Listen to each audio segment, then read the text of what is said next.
Buenas tardes. ¿Ya saludó a su hermano? Bien. Vamos a abrir nuestra Biblia en Lucas capítulo 13.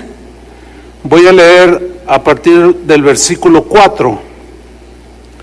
Vamos a hablar de un tema que es muy puntual, dadas las circunstancias que vive en nuestro país, de tragedia, y voy a hablar un tema que he titulado ¿Dios es culpable de las tragedias? Eso es lo que vamos a tratar de encontrar en la Biblia, ¿ok? Vamos a leer Lucas 13, versículo 4. Dice así: o aquellos 18, está hablando Jesús, sobre los cuales cayó la torre en Siloé y los mató. Esa fue una tragedia, ¿no? ¿Pensáis que eran más culpables que todos los hombres que habitan en Jerusalén? Os digo, no. Antes, si no os arrepentís, todos pereceréis igualmente. En tiempos como los que hemos estado viviendo durante la semana pasada, de tragedia, de dolor, de lágrimas, hay una pregunta que surge en los corazones de las personas cuando suceden este tipo de tragedias. Hay preguntas que son entendibles, o sea, son lógicas. La gente se pregunta del por qué. Y algunas preguntas son como, ¿por qué Dios permite las tragedias? Esa es una pregunta, pues, que vale.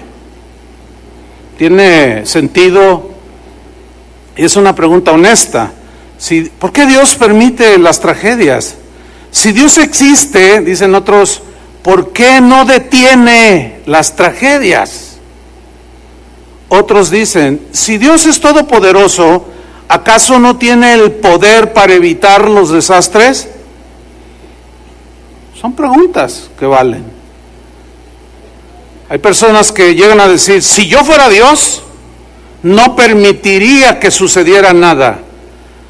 Nada más que ese tipo de, como la última sobre todo, de si yo fuera Dios, pues es una imposibilidad total. No sabes lo que harías porque nunca serás Dios, nunca seremos Dios. Pero si así en la humanidad, tú no quieres que tu hijo se vaya con ciertos amigos y se va, aunque tú no quieras, y sucede lo que tú no quieres, ¿que no lo amas? ¿Que tú lo provocaste? Eso es lo que vamos a estudiar. Hay una anécdota de un hombre que entró a una peluquería. Quería cortarse el pelo, quería arreglarse la barba. Y mientras le hacían el trabajo, empezó a platicar con el peluquero. Y en un momento de la plática salió el tema de Dios. Y el peluquero le dijo, mire usted, yo no creo que Dios exista. ¿Por qué dice eso usted?, le preguntó el cliente. Bueno, vas a salir a la calle para darte cuenta, dijo este hombre, de que Dios no existe. Y si no, a ver, dígame, si Dios existe, ¿por qué hay tantos enfermos? Si Dios existe, ¿por qué hay tantos niños abandonados?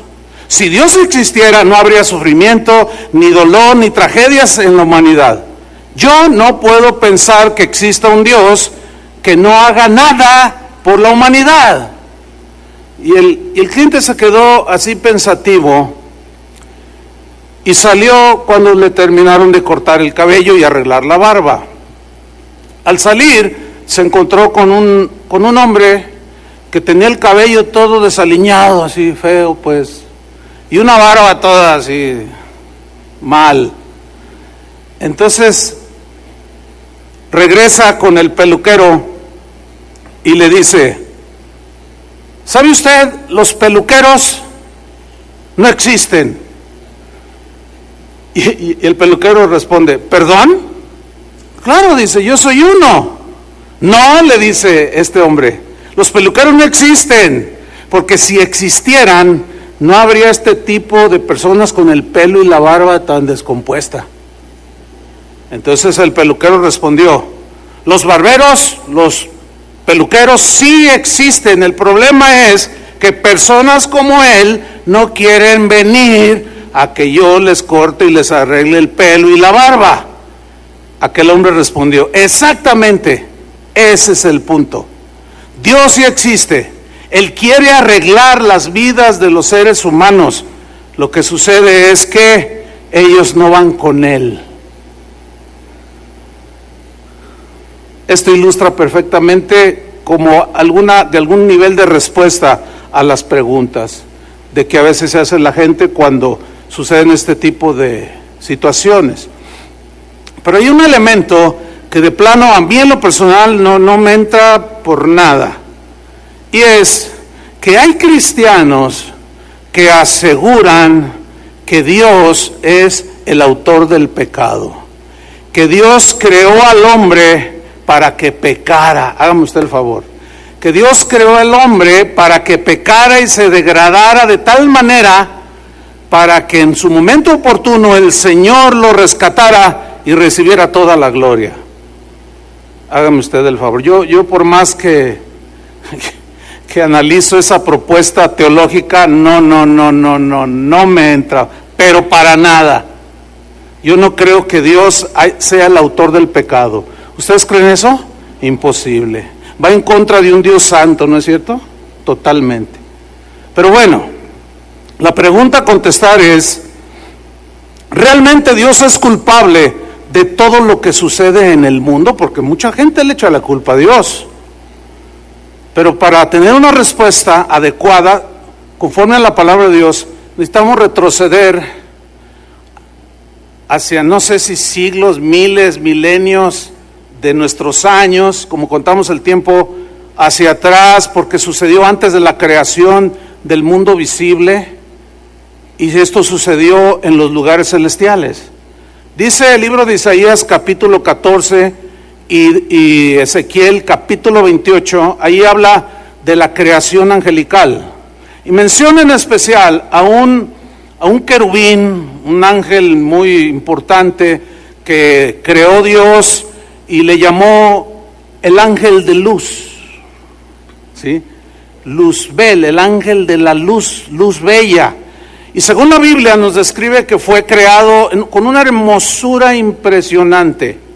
Bueno, la Biblia nos revela que Satanás era el sello de la perfección de la creación angelical. Pero luego añade la misma Biblia, hasta el perfecto eras en todos tus caminos, hasta que se halló en ti maldad. O sea, esto es un misterio, no nos habla mucho la Biblia. ¿Cómo es que el mal se originó? Lo único que dice es que se originó en el corazón de Satanás. Hasta el día en que se halló en ti maldad.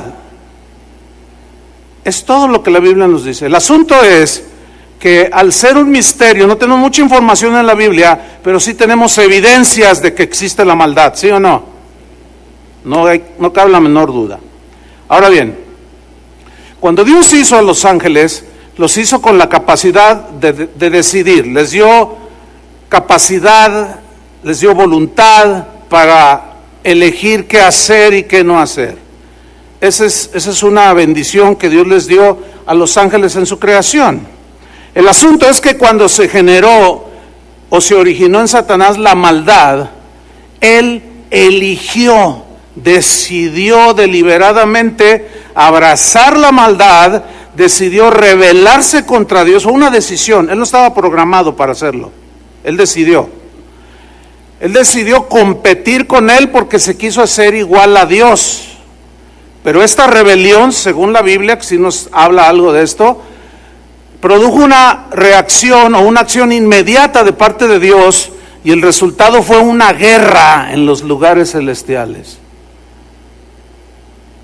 en la morada de Dios. Apocalipsis 12, versículo 7, nos habla un poco de esta guerra que se sigue librando hasta el día de hoy en los lugares celestiales. Dice, después hubo una gran batalla en el cielo. ¿En dónde? En el cielo. Aquí todavía no existía la creación, nosotros. Hubo esa batalla, esa rebelión allá en el cielo. Miguel y sus ángeles, Miguel es otro de los querubines, algunos les llaman arcángeles, que creó Dios. Miguel significa guerrero. Y Miguel es el de las guerras del Señor, dice la palabra. Cuando dice, y el ángel los destruyó, es Miguel el ángel guerrero. Gabriel, que es otro que aparece en la Biblia, Gabriel significa mensajero de Dios.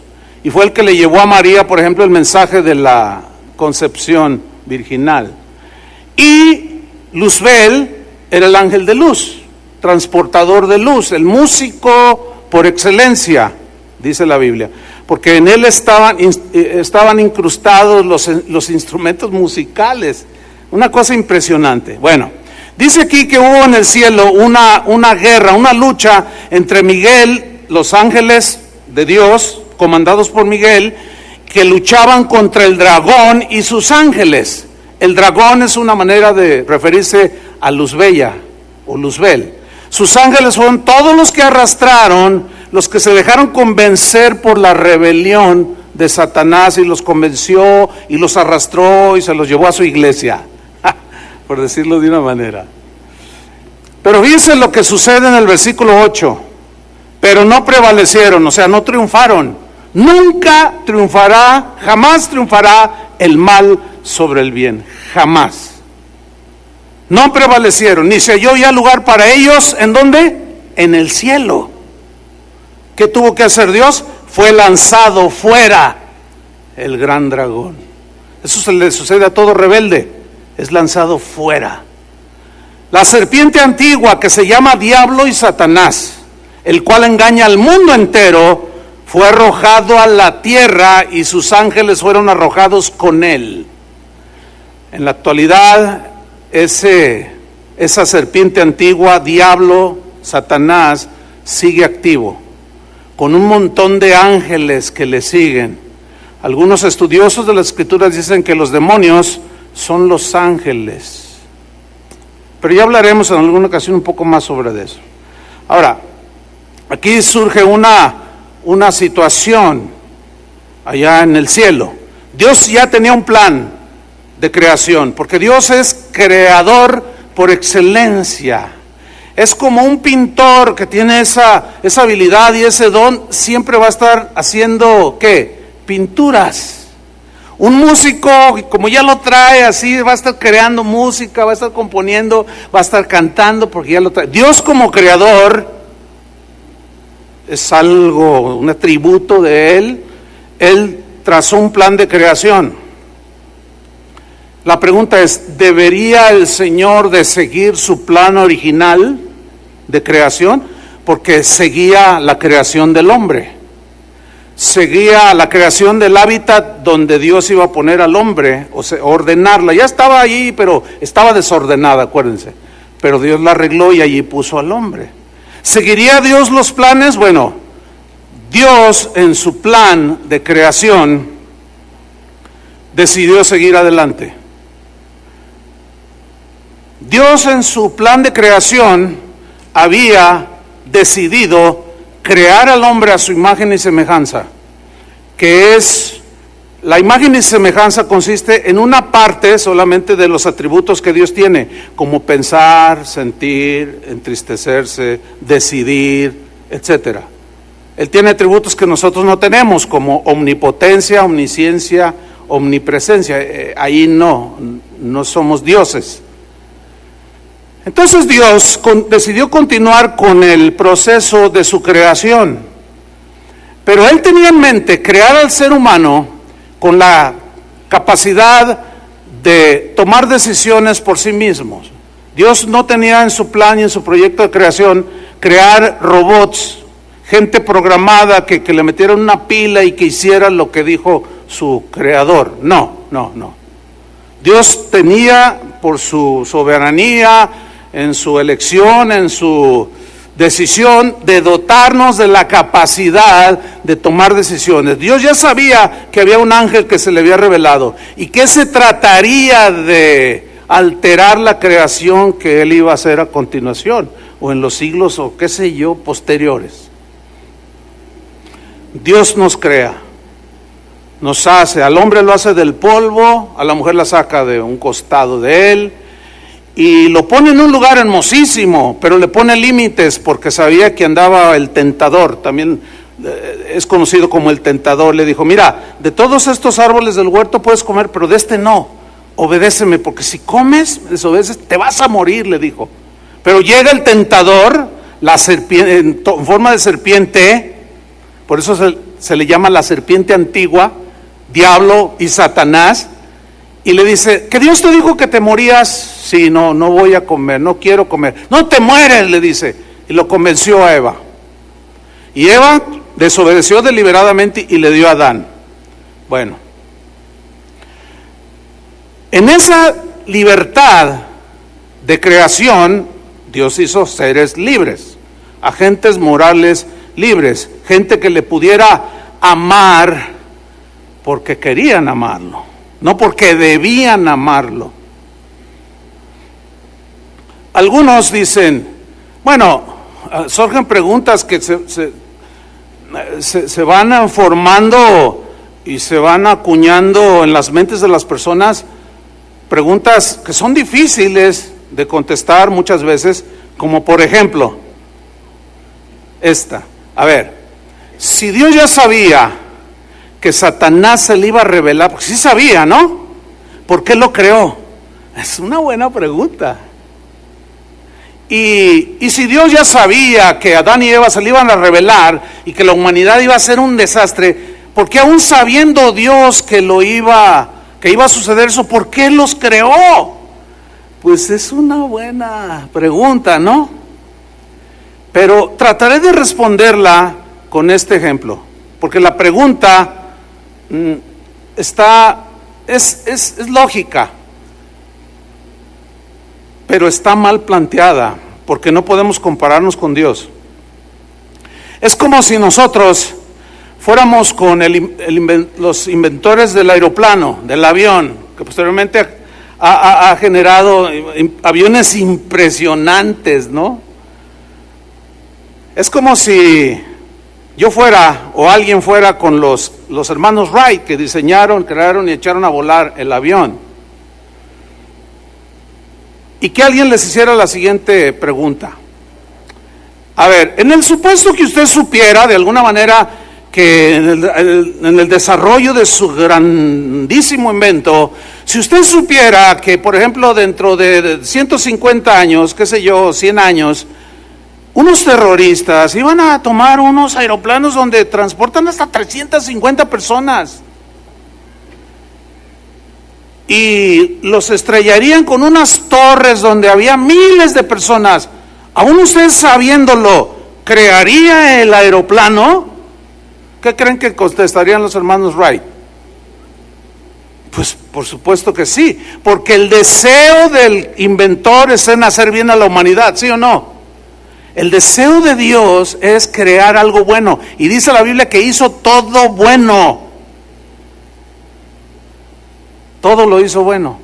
No se detuvo, aún sabiendo el riesgo y sabiendo lo que iba a pasar, pero como es un ser que la creación está allí, aún sabiendo que iba a pasar, por eso también, desde antes de la fundación del mundo, planeó que su Hijo rescatara a la humanidad.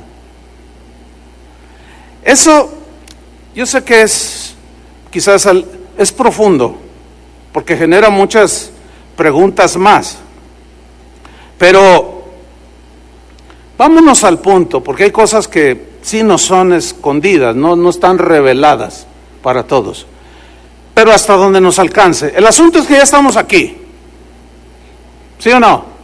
Porque luego algún hijo dice, no, yo no, ¿dónde está mi papá, mamá? No, pues nos abandonó. ¿Y qué culpa tenía yo? Yo no pedí venir al mundo. Y que quién se empieza a renegar y a pelearse y a maldecir. Es que yo culpa tengo. Yo, si me hubieran pedido permiso, hubiera dicho que no. Sí, pero no existías. ¿Cómo te pedían permiso?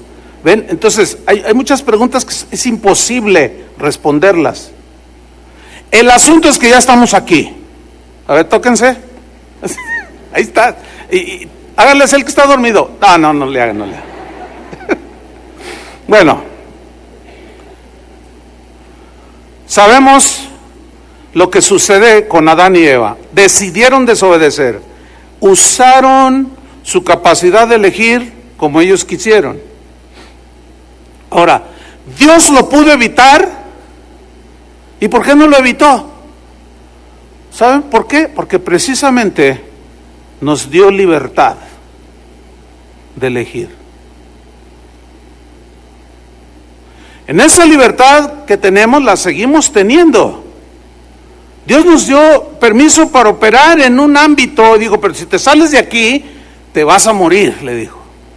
Y las mismas, estamos todos regidos por leyes que llevan ese mismo propósito. Todas las leyes que fueron diseñadas y creadas para que el tránsito, por ejemplo, en una ciudad, tienen el propósito de que todo fluya mejor y salvaguardar las vidas de las personas, ¿sí o no?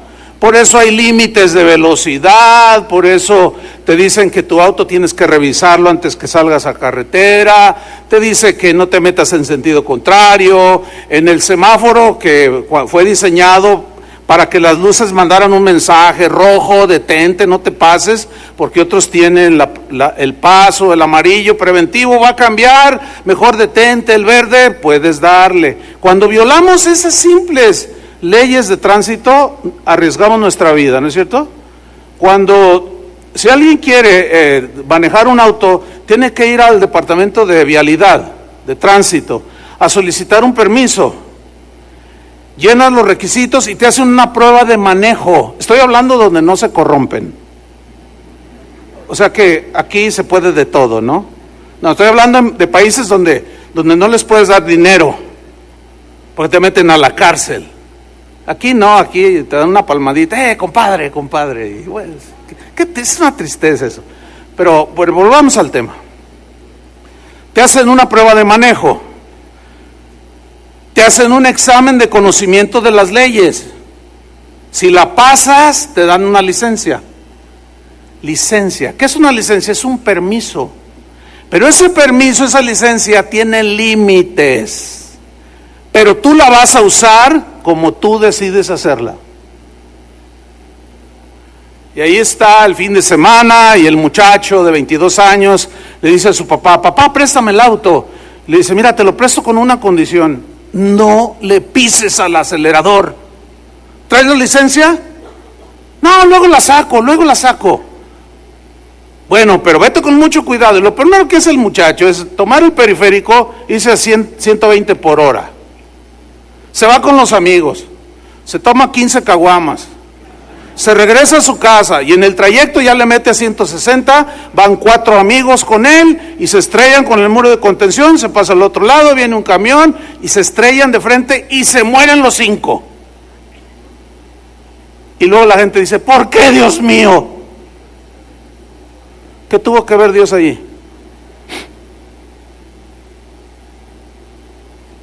¿Qué tuvo que ver Dios ahí? ¿Por qué le reclaman a Dios? Bueno, somos constantes violadores de todos los límites. Y si la tierra está como está ahora y nos está generando una serie de tragedias, es porque nosotros la echamos a perder. Porque Dios nos dio una libertad que mal usamos.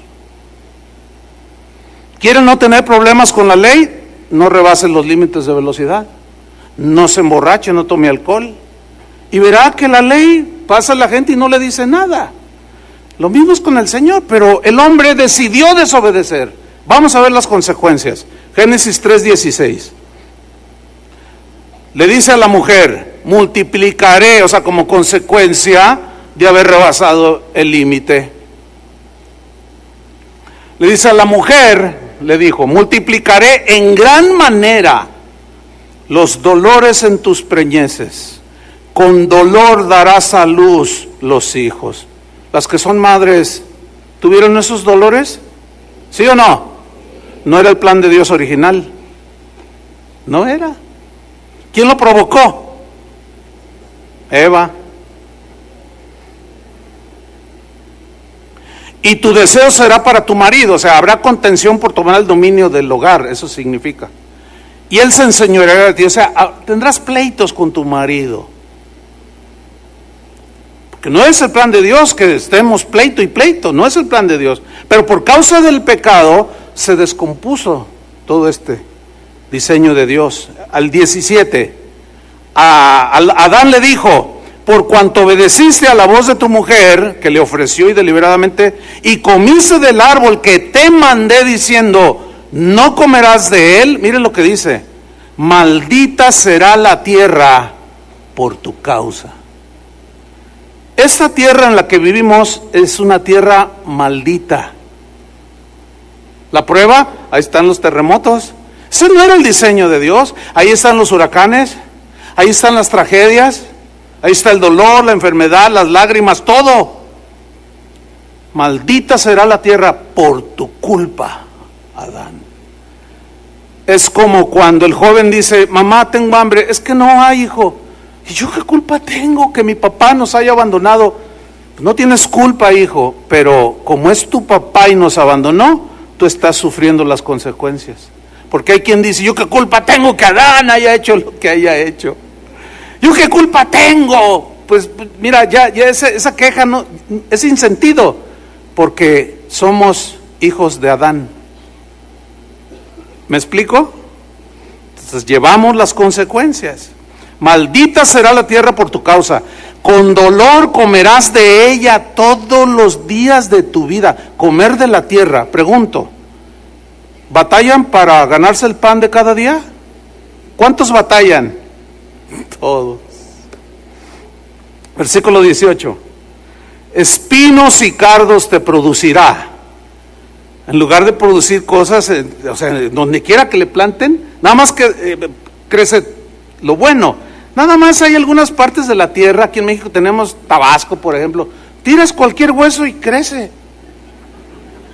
Pero luego te vas acá para Sonora y por más que le escarbas y desierto.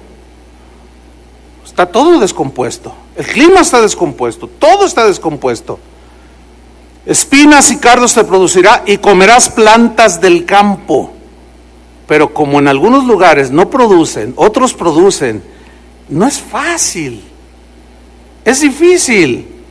Esto nos está diciendo que la tierra, por culpa de Adán, está sufriendo un deterioro. La tierra misma, la creación, el hábitat de Dios que diseñó para nosotros, se afectó también junto con nuestros pecados. Pablo a los Romanos, en el capítulo 8, versículo 20, habla de esta afectación a la creación. Dice lo siguiente: porque la creación fue sujetada a vanidad, no por su propia voluntad, sino por causa del que la sujetó en esperanza. ¿Qué significa que fue sujetada a vanidad? La palabra griega que utilizó Pablo significa literalmente algo que no cumplió su propósito. Cuando tú te trazas unos propósitos para realizar y no te salen, ¿cómo te sientes? Hay una palabra que define esto: frustrado. La palabra griega que se traduce por vanidad también se puede traducir por frustración. Es decir, se frustró el propósito por el cual Dios creó la tierra como el hábitat del ser humano. Se quedó aprisionada, no porque ella haya querido, sino por causa de nuestra desobediencia.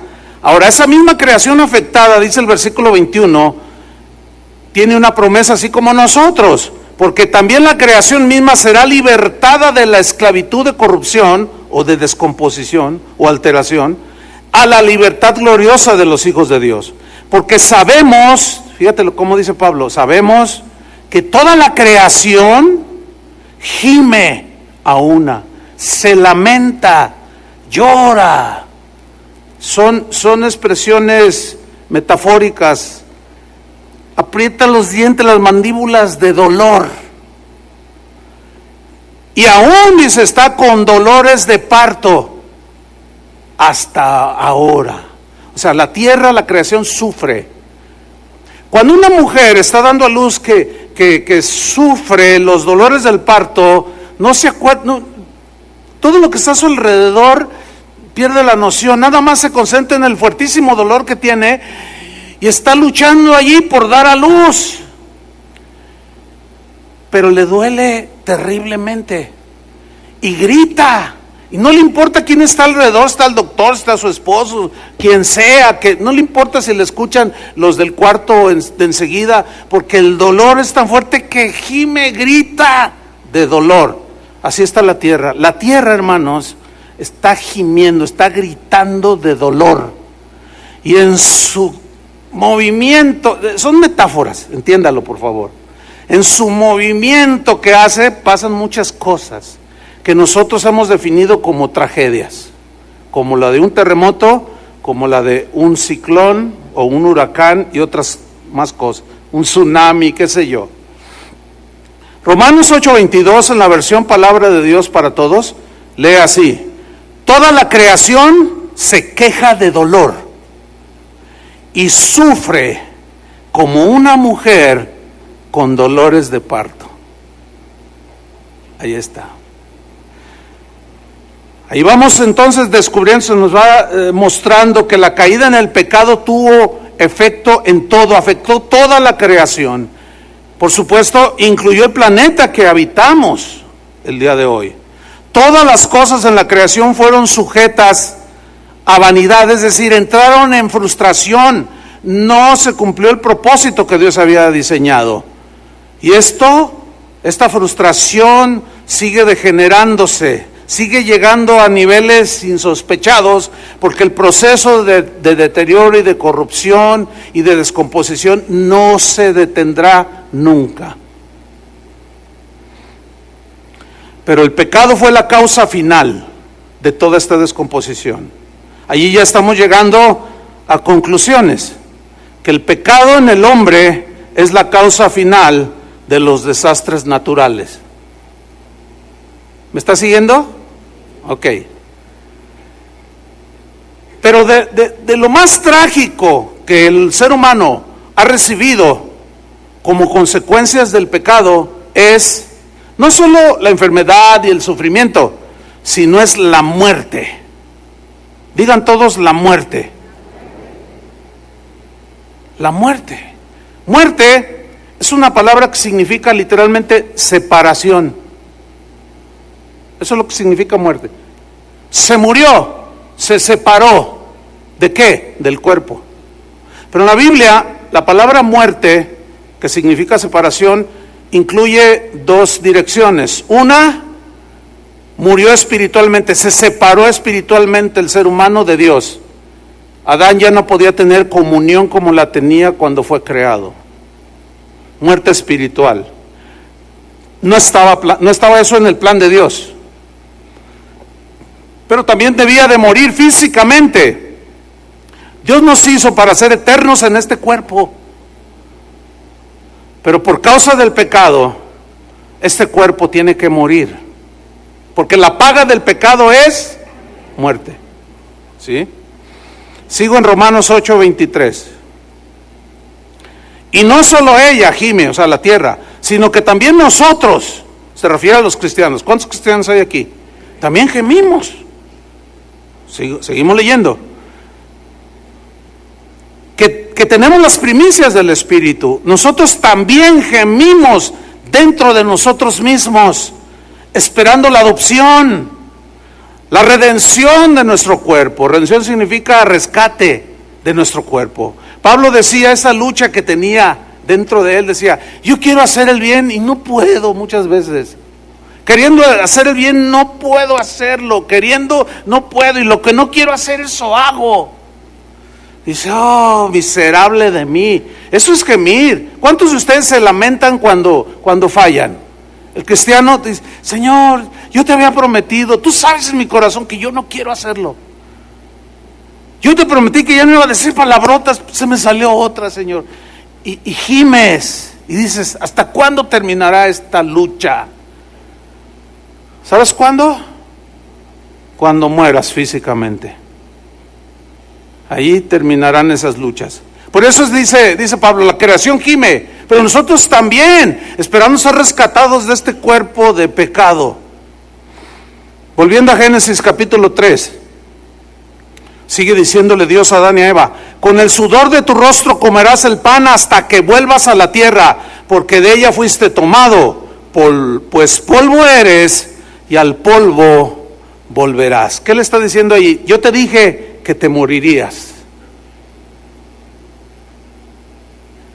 Muerte espiritual y muerte física. Y vas a volver al polvo.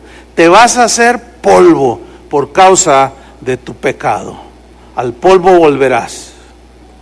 Génesis 3:23 dice: y lo sacó Jehová del huerto del Edén. ¿Qué hizo con Satanás? Lo sacó también. ¿Qué hizo del hombre? Lo sacó, lo echó. Echó pues fuera al hombre, dice el 24. Muy bien, en Romanos 6:23 dice, esto va de la mano, Pablo lo entendió y lo escribió en Romanos 6:23, porque la paga del pecado es la muerte, o sea, vas a volver al polvo. Estamos llegando a más conclusiones. La muerte física y espiritual son las peores maldiciones que los seres humanos tenemos como consecuencia de nuestros pecados. Y si algo tenemos seguro en esta vida, todos los seres humanos, es la muerte.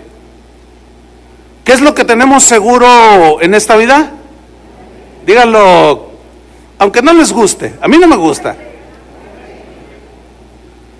Qué fea palabra, ¿no? La muerte. Algunos la adoran pretendiendo, no sé qué pretenden. Es una irracionalidad total esa. Tarde o temprano, cada uno de nosotros, en el momento asignado por Dios o conocido por Dios, iremos al sepulcro. Nos haremos polvo. Pongan mucha atención a esto. El problema es que es algo que el ser humano no ha aceptado, que tiene que morirse. Y al desechar la enseñanza del Evangelio de que la paga del pecado es la muerte y que es una consecuencia de nuestra desobediencia, aún sabiendo que se van a morir, nunca aceptan esa verdad de que todos nuestros seres queridos y nosotros mismos algún día vamos a morir. Por eso es que cuando hay las que hoy llamamos tragedias, que se mueren porque un edificio cae encima, un huracán se los lleva de vientos de hasta 300 kilómetros por hora y los lanza, y al caer se hacen pedazos, nosotros le llamamos tragedia desde el punto de vista del ser humano, ¿sí? Hay un programa en la televisión que se llama 1000 maneras de morir. ¿Lo han visto algunos? Pero no son 1000, son miles. O sea, diversas formas de morirse. Pero al fin todos se mueren. Ahora, ¿ustedes qué creen que sea lo importante? ¿La manera en que morimos o la muerte misma? Porque todos morimos. Por ejemplo, algunos mueren de ancianos, otros mueren de una enfermedad, de cáncer, otros mueren en un accidente, otros en un terremoto, otros en un tsunami. ¿Cuál es la diferencia si todos morimos? Pero se nos hace trágico ser aplastados por un tren. Pero pensemos, se muere el rico, se muere el pobre, los sepultan el mismo día, uno al lado del otro. ¿Cuál es la diferencia entre el pobre y el rico si los dos ya están muertos? Ninguna. Se muere el intelectual, el filósofo, y se muere el ignorante. Se murieron los dos. ¿Cuál es la diferencia? Se murieron. Y así pasa con el famoso y el desconocido. Lo mismo pasa con la muerte de un ateo y con la muerte de un cristiano. ¿Cuál es la diferencia entre la muerte de un ateo y un cristiano? Bueno, los dos al fin y al cabo tienen que morir. Pero la gran diferencia entre un cristiano y uno que no creyó en Dios o rechazó a Jesús, se burló del Evangelio, es que el cristiano arregló previamente a su muerte su condición de desgracia. Ahora, si todos morimos, todo está deteriorado, ¿de quién es la culpa de las tragedias? ¿De Dios o de nosotros? Estamos viviendo en un planeta que está en crisis. ¿Quién lo metió en crisis? ¿Dios o nosotros? Sin duda que fuimos nosotros. Es una tragedia, ciertamente, desde nuestro punto de vista, de que cuando supimos las noticias del terremoto, dicen que algunos aquí lo sintieron un poquito, otros no. Yo andaba lejos, yo estaba en Brasil, imagínense, venía en trayecto a casa y ahí en el aeropuerto me di cuenta por un mensaje que me entró, y cuando empiezo a ver videos me doy cuenta que había caído una escuela donde había un montón de niños y aplastó yo ya perdí la cuenta, unos dicen 20, otros 35, los que hayan sido. Es trágico, ¿no? Esos niños murieron de manera trágica. Pero, ¿saben que acaban de descubrir y acaban de decir en las noticias que la dueña del inmueble donde estaba la escuela había construido su casa encima del edificio que era la escuela? Oiga, ¿y pidió permiso? No, pues nomás le echó ladrillos. Y si pidió permiso y hicieron el avalúo allí de la construcción y dijo, no se puede, pero ya, México es el país de la fe, todo se puede. Pues le dio un billete al de obras públicas, la dejó construir, le dio el permiso y ahí están las consecuencias. ¿Qué tiene que ver Dios en eso? Sin embargo, mucha gente le sigue echando la culpa a Dios. ¿Por qué Dios permitió eso? Dicen. Bueno, sabemos que los huracanes, los ciclones pegan en las costas. ¿Verdad que sabemos? ¿Cuánta gente sigue viviendo en las costas? Digo, el sentido común hasta oxidado lo tenemos. No lo dejamos que funcione. La falla misma de San Andrés, que es le llaman a esa franja donde dicen que es inevitable que no venga un temblor catastrófico que va a desaparecer ciudades enteras. Y en esa franja algo tiene que ver nuestro país, pero mayormente en los Estados Unidos. San Francisco, California, por ejemplo. Es una ciudad que se prevé que va a desaparecer, pero la gente sigue viviendo allí. Dice la Biblia, el avisado ve el mal y se esconde. Pues avisan, construimos mal, sobornamos para los permisos, y luego viene la tragedia y otra vez le echamos la culpa a Dios. ¿Cuándo seremos capaces de aceptar nuestra responsabilidad? ¿Cuándo?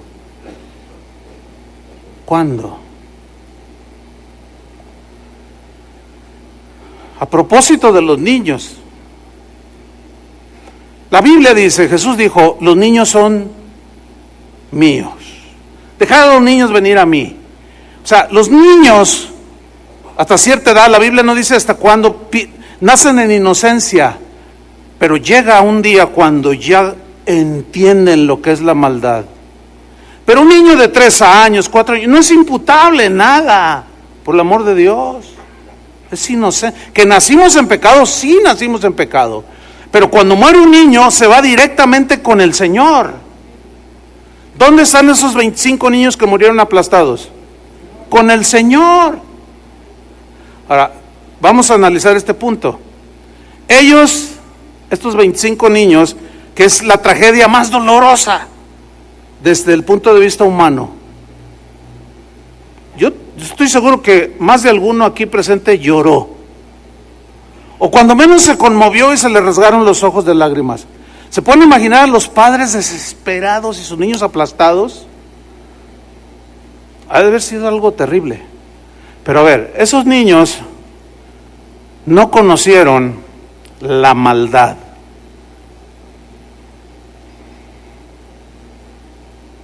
Como usted la conoce.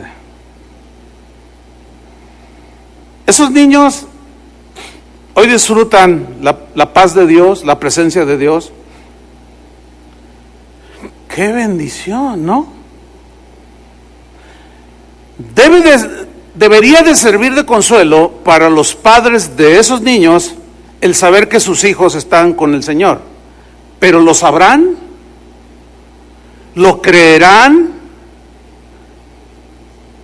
Por eso es que cuando el hijo o el bebé o el niño de padres cristianos muere, deberíamos de entender esto, que Dios en su misericordia, en su plan, nadie puede discutir esto con Dios, decidió llevarlo consigo, pero fue un niño, un bebé, que nunca experimentó la corrupción, la degradación del pecado. No tuvo rencores contra nadie, no le mintió a nadie, por eso está con el Señor, en su inocencia. Algunos han dicho que son actos de misericordia de parte de Dios hacia los niños. Otros dicen, no, ¿cómo? Es un asesino Dios, dicen, en su dolor. ¿Se acuerdan del tsunami allá en ¿dónde fue? Indonesia, allá por el 2006, creo, fue por allá, más o menos. Fallecieron como 250,000 personas. De esas 250,000 personas, el 42% de los muertos, de los fallecidos, eran niños, hermano. Niños. Estamos hablando de casi 100,000 niños. ¡Qué terrible tragedia! Todo mundo, ¿verdad? 100,000 niños murieron. Déjeme decirle algo, hermano. Al terminar la reunión en la tarde, que tenga un tiempito, deje un poquito el Facebook, entre al buscador y ponga así costumbres de los habitantes de Indonesia con los niños. Se va a aterrorizar, hermano. Los venden en prostitución, los mismos padres, los inician en la brujería. Bueno, esos niños no conocieron nada de eso. Están con el Señor. Fue un acto de misericordia. Yo sé que esto, un ateo lo oye y dice, ese está loco. Pues bien loco. Bien loco. Porque, pues así nos catalogan. Pero, ¿usted podría aceptar que es un acto de misericordia de Dios? Que ellos no conocieran y están ahora con Él. Así es lo que nos dice la Biblia. Vean esta historia, Segunda de Reyes 20, Segunda de Reyes 21. Es la historia, podemos decir, de un cristiano o de un hombre de Dios, Ezequías, un rey, un buen rey temeroso de Dios, caminó con Dios, pero le llegaba el día de su muerte, que a todos nos llegará. Segunda de Reyes 21 dice, en aquellos días Ezequías cayó enfermo de muerte. También los creyentes en Dios nos enfermamos de muerte. ¿Sí o no? De algo tenemos que morir, hermanos. ¿Se habían puesto a pensar en eso? Por eso es que ese evangelio llamado de la prosperidad es un falso evangelio. Es el evangelio que dice que Dios te quiere hacer rico, te quiere bendecir, no quiere que nunca te enfermes, no quiere que te pase nada. Caray, a ver, eso ya por lógica conclusión llegamos a que nunca te vas a morir. Bueno, hasta una iglesia por ahí anda que se llama Pare de Sufrir. Bueno, ¿a quién le gusta sufrir? A nadie. Nada más que muchos todavía no logran entender que ya es parte de la vida el sufrimiento, por causa nuestra, no de Dios. Porque nosotros somos los que causamos todo, como ya lo describí. Entonces es una utopía, es una mentira, es un fraude eso de que venga aquí con nosotros y usted va a parar de sufrir. Es una mentira, porque tarde o temprano todos experimentaremos los dolores de la muerte, creyentes o no. Y aquí está Ezequías enfermo de muerte. Y vino a él el profeta Isaías, hijo de Amós, y le dijo, Jehová dice así, ordena tu casa, porque morirás y no vivirás, le dice. Se llegó tu tiempo. Dios en su bondad, en su estima a este hombre piadoso de Dios, temeroso de Dios, le dijo, mira, te vas a morir, llegó tu hora, pero ordena tu casa. Si tienes alguna diferencia con tus pleitos o algo que sucedió con la familia, arréglala, ordena tu casa, haz tu testamento, pon todo en orden. Aún si te peleaste con el vecino, ve y arréglate, dile, ¿sabe qué, vecino? Discúlpeme, me aceleré y le ruego me disculpe. Arréglate con tu suegra, arregla todo, Ezequías le dijo, porque vas a morir. Bueno, ese es un buen mensaje para todos nosotros, ¿no es cierto? Porque un día, tarde que temprano, vamos a morir. Arregla tu casa, arregla tu vida, arregla lo más que puedas tus relaciones, paga la deuda de Electra, no te vayas debiendo. Arregla tu vida porque no sabes cuánto tiempo te queda.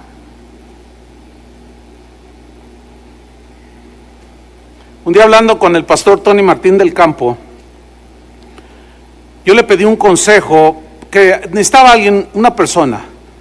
Entonces me dice, fíjate que yo tengo bien ordenado. En aquel entonces él tendría como unos 40 y estaba joven. Ahorita ya está en los 60 casi llegando, ¿no? Y me dice, fíjate que yo ya tengo hecho mi testamento. Fíjate que yo tengo ya todo en orden. ¿De veras? Le dije. Le digo, oye, es raro que una persona así joven. Y dice, es raro, pero pues la Biblia a mí me instruye. Y aquí Dios le está instruyendo a Ezequiel y le dice, arregla tu casa, porque te vas a morir. Y déjenme gritar para que despierten los que están durmiendo, para que estén enterados que pronto se van a morir, tarde que temprano se van a morir. Y miren la reacción de Ezequías. Entonces él volvió su rostro a la pared. Imagínense, se vuelve a la pared y oró a Jehová y dijo, te ruego, oh Jehová, empezó a orar, te ruego que hagas memoria de que he andado delante de ti en verdad y con íntegro corazón, y que he hecho las cosas que te agradan. Y lloró Ezequías con gran lloro. ¿Por qué? Porque nadie se quiere morir en lo natural. Porque quizás miraba a su esposa, a sus hijos, qué sé yo, los que gobernaba. Dijo, Señor, ten misericordia de mí. Ahora, fíjate la reacción de Dios. Y antes que Isaías saliese hasta la mitad del patio, vino palabra de Jehová a Isaías diciendo, vuelve y di a Ezequías, príncipe de mi pueblo, así dice Jehová, el Dios de David tu padre, yo he oído tu oración. ¿Cuántos saben que Dios oye nuestra oración? Y a veces oramos, Señor, salva a mi papá. Eso es lo normal, eso es lo natural. Salva a mi hijo, salva a mi bebé. El asunto es que, hermanos, va a llegar un día en que ya no oye la oración, porque llegó nuestro tiempo, o se le llegó el tiempo a alguien de morir.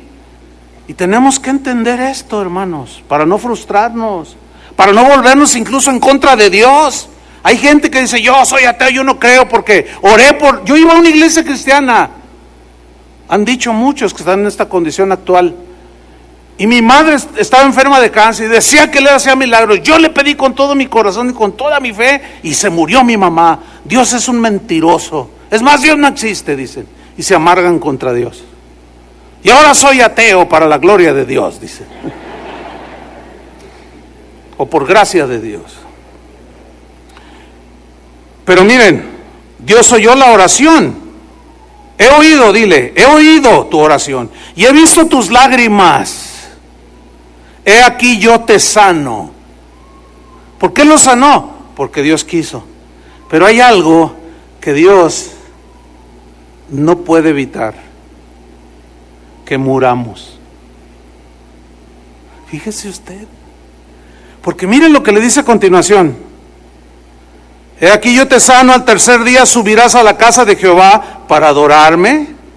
Versículo 6, y añadiré a tus días 15 años. Está en el rango del nivel, la calidad de vida o del rango de vida que tiene un ser humano. ¿Por qué no le dijo, te añado 2000 años? Porque eso, Él no lo va a hacer, no va a rebasar las consecuencias, no va a pasar por alto las consecuencias. Para que asimilemos un poco que tenemos que enfrentar las consecuencias, que yo les he explicado en otras ocasiones, lo voy a volver a mencionar. Aquí usted llega a los pies de Cristo, llega con su familia, sus hijos, todos se convierten y empieza a vivir una vida nueva y dice, qué bueno es Dios, maravilloso, su gracia fue enorme para conmigo. Pero un día llega la policía y lo arresta, porque 10 años atrás o 5 años atrás usted cometió un ilícito. Vamos a irnos a un extremo. Asesinó a una persona. Y la policía te descubre y te toman preso. Y como lo hiciste con premeditación, alevosía y ventaja, te echan 50 años de prisión. Entonces eso tú no lo entiendes. Y dicen, Señor, ¿por qué? Si soy tu hijo, soy cristiano. Y Dios te responde, es que tu deuda conmigo está saldada, yo ya te perdoné, pero tienes una deuda pendiente con la humanidad a la que tú dañaste. Y necesitas afrontar las consecuencias de tus pecados. Aunque estos de mi parte son perdonados, la sociedad tiene que hacer justicia. ¿Me estoy explicando? Todo lo que hicimos en años pasados, antes de ser cristianos, bien o mal, tenemos consecuencias. Ayer una persona me dice, ay pastor, dice, yo estoy sufriendo las consecuencias de nuestras malas decisiones, dijo. Le cuento, le dije, no, mejor. Dice, es que son muchas. Le digo, no, es que tengo una fila grande para orar por la gente. Bueno, esa es la condición del hombre. El problema no es cómo va a morir. La gente está preocupada. Ay, no. Muchos dicen, no, yo quiero morirme con la Biblia en los brazos y con 2 angelitos con arpas, cantando o leyendo el Salmo 23 y Chuy García con su guitarra. Con Julio no, porque tiene que cargar el piano. Y que me canten alabanzas. No, bueno, miren, ¿usted cree que Dios está interesado en la manera que muramos o qué nos sucede después de la muerte?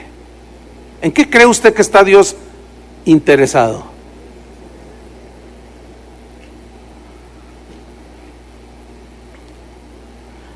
Las buenas noticias que el Evangelio anuncia es que Dios no abandonó al ser humano. No lo abandonó. Lo que pasa es que resulta como el peluquero. Negaba a Dios, pero luego otro llegó y le negó porque la condición, decía uno, que estaba el hombre, no existe Dios, no existe el peluquero porque está este greñudo aquí. Este descompuesto barbón. Las buenas nuevas consisten en que Dios no abandonó al ser humano. Tuvo que suceder una tragedia en el cielo. Una decisión que dolió el corazón de Dios. Las huestes celestiales que estaban al servicio de Dios también se dolieron cuando se enteraron, seguramente, de que tenía que venir a este mundo el Hijo de Dios y morir de la manera más trágica que podamos nosotros imaginarnos. La muerte de un inocente, sin pecado, sin mancha, tomando nuestro lugar que merecía el castigo de nuestros pecados, los llevó sobre sí mismo, para que por fe en ese sacrificio de que Él llevó nuestros pecados y nosotros creer en Jesús, podamos obtener salvación eterna y de esa manera arreglar nuestro problema cuando llegue la muerte. Arreglamos en vida el problema de la muerte espiritual y regresamos en comunión con Dios. Pero cuando alguien se arrepiente y se acerca a Dios, también soluciona su futuro después de la muerte, porque se va con el Señor. Esta tragedia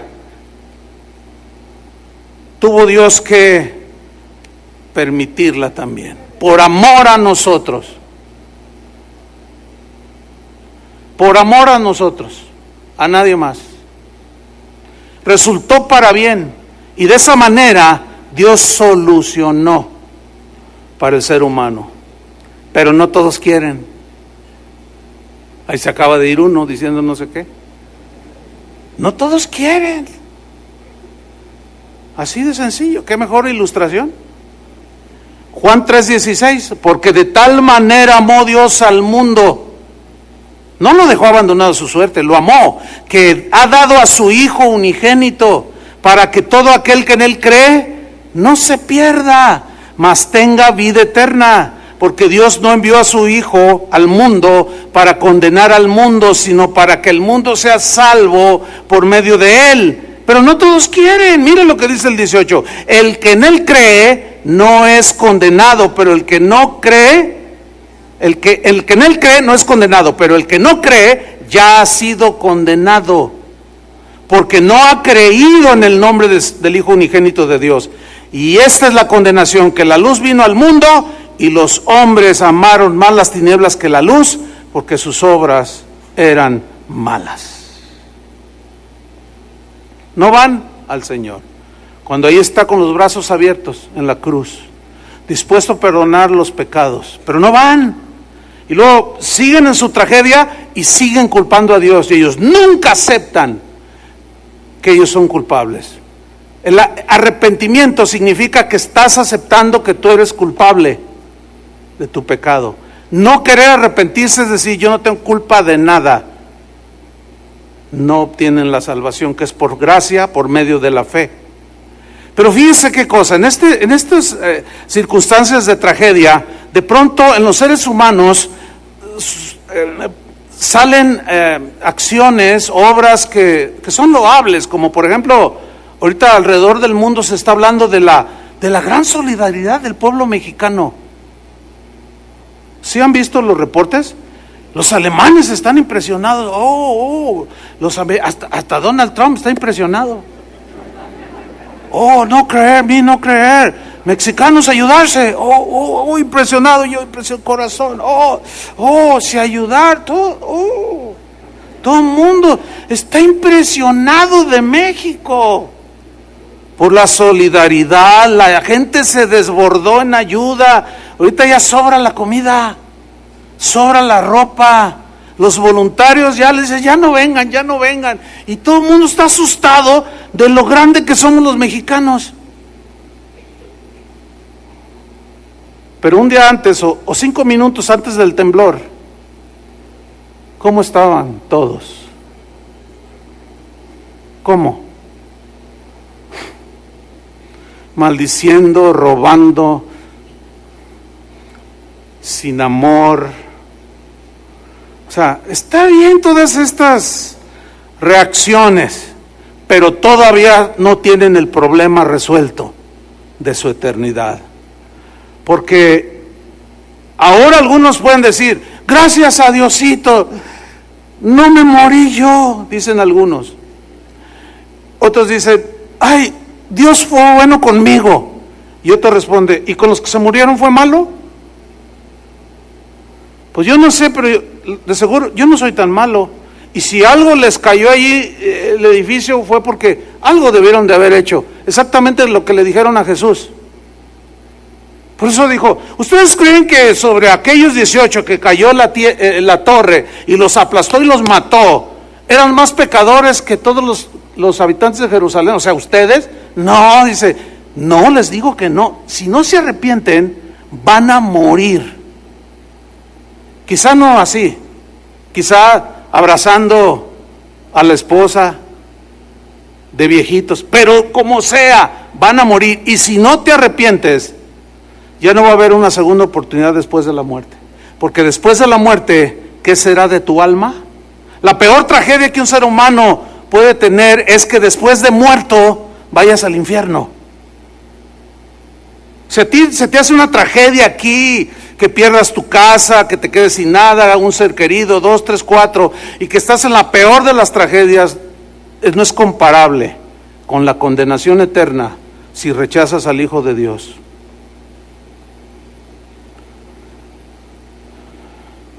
También de manera inexplicable las tragedias producen en los corazones reacciones en la gente en las que de pronto el sentido común que estaba ahí oxidado, deteriorado y ya olvidado, de pronto como que surge, ¿no? Y la gente mira a su alrededor y valoran más la vida que las cosas del mundo, fíjense. Hay historias que se dieron aún en el pasado terremoto de una familia, estaban allí en su casa y se empieza a caer todo. Entonces el padre llama a la esposa, agarra a sus 2 hijos y salen corriendo y salvan la vida. En ese momento ese padre no pensó en los 10,000 pesos que tenía guardados debajo de la cama. No pensó en el auto que acababa de sacar en la Ford. No pensó que sus acciones en la bolsa de valores, no pensaron en nada. Lo único que les importaba en ese momento era la vida. Pero ¿por qué esperar a que la tragedia nos recuerde el valor de la vida? Ese es un descuido típico del ser humano. Cuando un millonario, imagínense Steve Jobs, creador de Microsoft, todo eso de Apple y bueno, toda esa industria que es de las más ricas del mundo, murió relativamente joven de una enfermedad, usted lo sabe, ¿no? Bueno, los que les gusta informarse. ¿Tú crees que él no daría todo lo que tiene? Él habló unas palabras, hay un discurso por ahí muy interesante de él antes de morir. Pues he ganado todo, tengo y ya voy a morir, dijo. Ahí no lo dijo públicamente daría todo lo que tengo por seguir viviendo, pero yo les aseguro que en privado sí lo pensó. ¿De qué me sirvió todo esto? Pero en el momento de su muerte, créanmelo, él no se acordó de su imperio. Porque es justo en los momentos de peligro de muerte cuando se nos olvida todo eso. Pero ¿por qué esperar a eso? ¿Por qué pensar en Dios solamente cuando estamos en situaciones así? Mira lo que dice Eclesiastés 7, versículo 2. Lo voy a leer en la versión Palabra de Dios para Todos.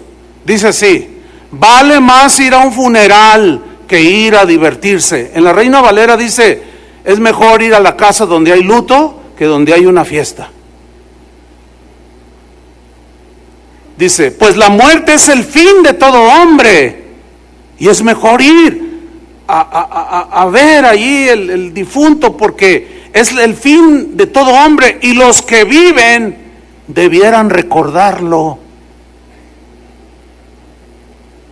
Dice en la Reina Valera que el hombre enmienda su corazón y empieza a pensar. Dice el versículo 3: vale más llorar que reír, pues podrá hacerle mal al semblante llorar, pero le hace bien al corazón. Mira el versículo 4: el sabio piensa en la muerte. ¿El qué? El sabio. Ezequiel era un hombre sabio y Dios le advirtió, le dijo: te vas a morir, ordena tu casa.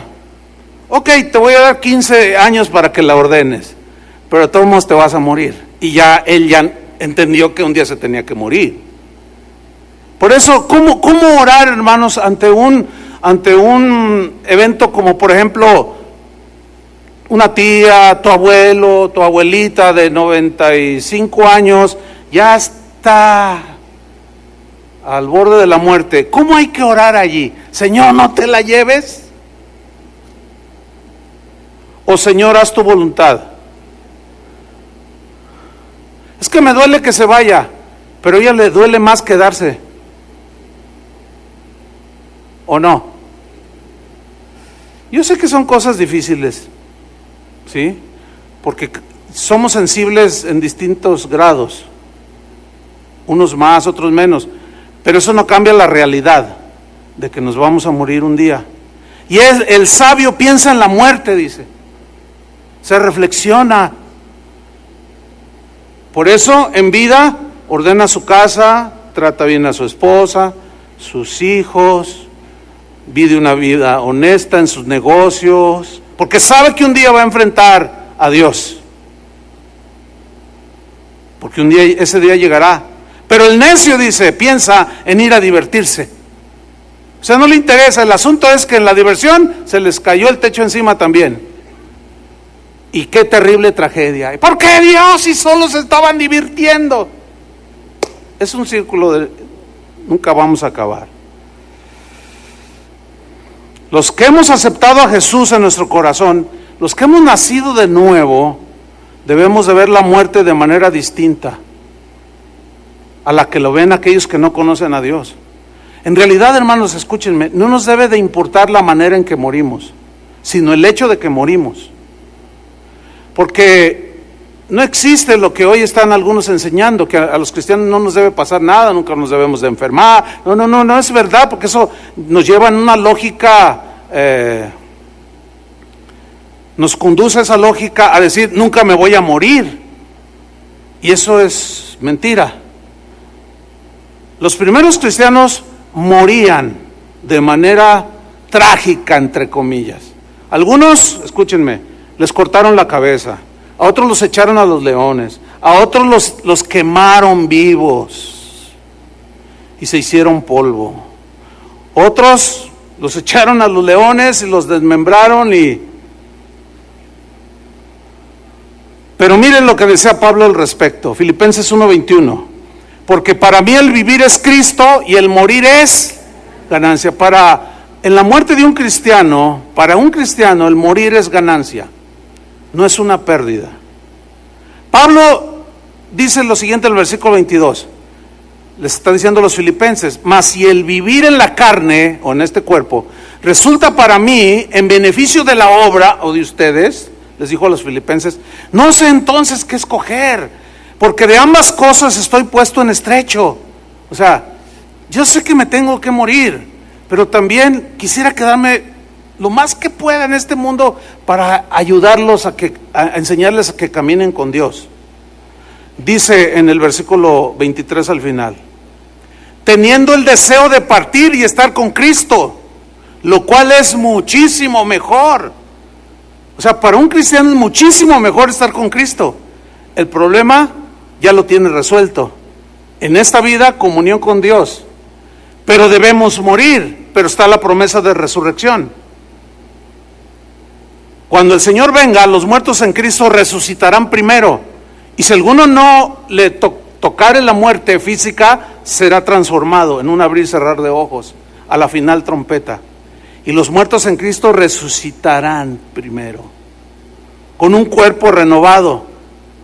El cristiano genuino tiene resuelto su problema de eternidad.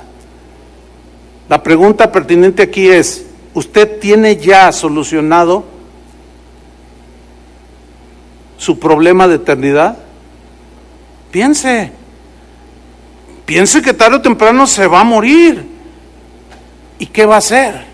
Está establecido por los hombres que mueran una sola vez y después el juicio. No, pero es que yo tengo esperanza que la ONU, que las Naciones Unidas y que las demás organizaciones nos unamos y hagamos bien y por el bien. Mire, toda la vida se ha hecho lo mismo y cada vez está peor.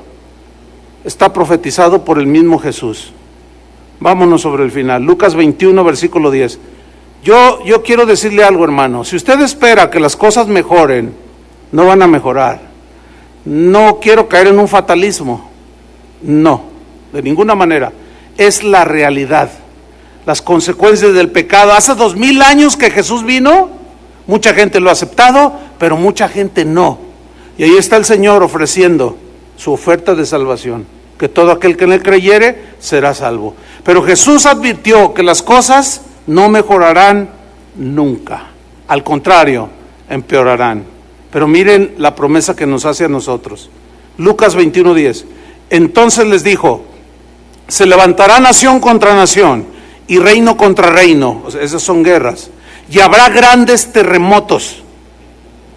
Alguien dice, bueno, siempre ha habido, sí, pero si usted ve las estadísticas, se han incrementado en muchos, un porcentaje altísimo. Habrá grandes terremotos y en diferentes lugares hambres y pestilencias. Y habrá terror, dice, y grandes señales del cielo. 25, versículo 25. Entonces habrá señales en el sol, en la luna y en las estrellas, y en la tierra angustia de las gentes, confundidas a causa del bramido del mar y de las olas. ¿No les suena esto como huracanes? Versículo 26, desfalleciendo los hombres por el temor y la expectación de las cosas que sobrevendrán en la tierra, porque las potencias de los cielos serán conmovidas, o sea, fenómenos naturales, ¿sí?, que se generan en la atmósfera. Entonces, dice, después de esa catástrofe, verán al Hijo del Hombre que vendrá en una nube con poder y gran gloria. ¿Por quiénes creen que vendrá? Por los que creyeron en Él. Pero luego al final, en el versículo 28, dice lo siguiente: cuando estas cosas comiencen a suceder, erguíos. Esa palabra significa tomar una posición muy firme, con los dos pies así en la tierra. Erguíos y levantad vuestra cabeza, porque de allá vendrá nuestro Salvador. Dice, erguíos y levantad vuestra cabeza, porque vuestra redención está cerca. Hermanos, que el miedo a todo esto no nos envuelva y nos arrastre, sino la fe, la fidelidad en el Señor, la confianza, la esperanza de que lo que Él prometió que vendría por nosotros, los que hemos creído, se cumplirá un día, tarde o temprano. Hermanos, todos estos acontecimientos sí nos duele y estamos involucrados en ellos, pero para nosotros nuestra redención está cerca. Y como dijo el salmista, porque este Dios es Dios nuestro eternamente y para siempre, Él nos guiará aún más allá de la muerte. Vendrán los ángeles cuando un cristiano muere y lo llevan al seno del Padre. Hermanos, la gran mayoría de los que estamos aquí tenemos asegurado nuestra eternidad con el Señor. ¿Cuántos tienen ese aseguramiento? Pero estoy consciente que puede haber aquí personas que todavía no. Todavía no. Mañana pueden morir, dentro de 2 horas, 3 días. No lo sabes. Pero si tú me estás escuchando, grábate bien esto: tarde o temprano morirás. ¿Y qué será de tu alma? Pero si tú vienes a Jesús en arrepentimiento, como les dijo aquellos de Jerusalén, ¿qué es arrepentirse? Es aceptar tus culpas, aceptar que eres pecador, pedirle perdón, recibir el perdón de Dios, y Él hace la obra de regeneración, te cambia el corazón y pasas a la comunión con Dios, pasas a ser hijo de Dios. Pero tiene que ser un arrepentimiento genuino, tan genuino que todo el mundo lo va a notar, que ahora tú eres diferente, porque Cristo vive en tu corazón. Los que somos ya cristianos, no desesperemos, hermanos, porque se empezó a dar un montón de información en las redes. Muchos se apanicaron bien feo. Aún en las redes, hay un chat de todos los pastores de las casas de oración que hay en varios países, y en ese chat nos comunicamos. Y cuando el terremoto empezaron, hermano, entonces yo sentí de parte del Señor, el Espíritu me impulsó a decir: hermanos, tranquilos, ya no pongan videos de cuando se está cayendo todo, pongan mejor versículos, textos, mensajes que fortalezcan nuestra fe. Y gracias a Dios todos dijeron: sí, tienes razón, pastor, y empezaron a compartir palabras. Dios es mi amparo y fortaleza. Aunque ande en valle de sombra de muerte, no temeré mal alguno, porque tú estarás conmigo. Y eso fortalece la fe de los que hemos creído, para que, como dice el Salmo, ya sea que tiemble la tierra y se le muevan los montes hasta la mar, yo estaré confiado. Y si me muero, pues ya me tocaba. Y si me salvo, todavía no me tocaba, pero algún día tendré que ir al polvo. ¿Cuál es tu condición ahora? Oremos, pónganse de pie.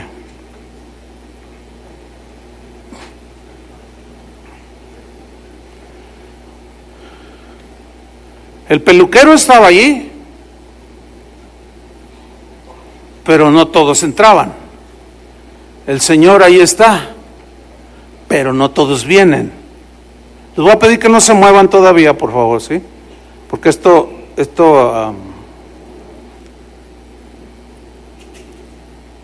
causa un poco de distracción.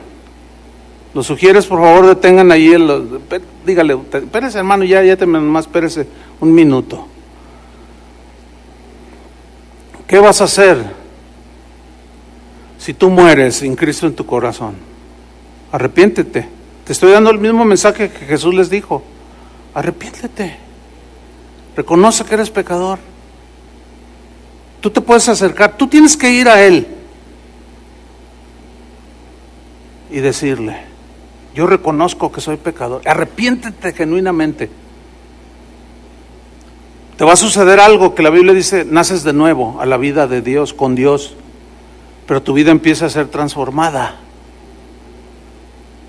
Y aseguras que después de la muerte tú vas con el Señor, tu cuerpo al polvo, pero Él vendrá cuando Él venga y se llegue el fin de los tiempos, resucitarás si estás en Cristo. Pero si no tienes excusa para decir: a mí nadie me dijo. Y peor si te dormiste, peor.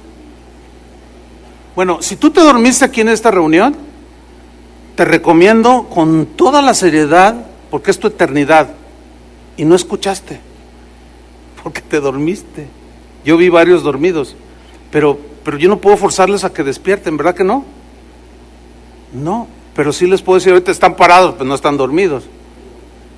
Vuelve a escuchar esto, porque un día te vas a enfrentar con la realidad. A la 1:00 p.m, todos los que murieron en el terremoto estaban como si nada fuese a pasar. 1:15, 250 personas, así. No tenemos nada seguro, hermanos. Oremos. Señor, te damos gracias. Tu palabra, Señor, ha sido predicada y sabemos que no volverá vacía.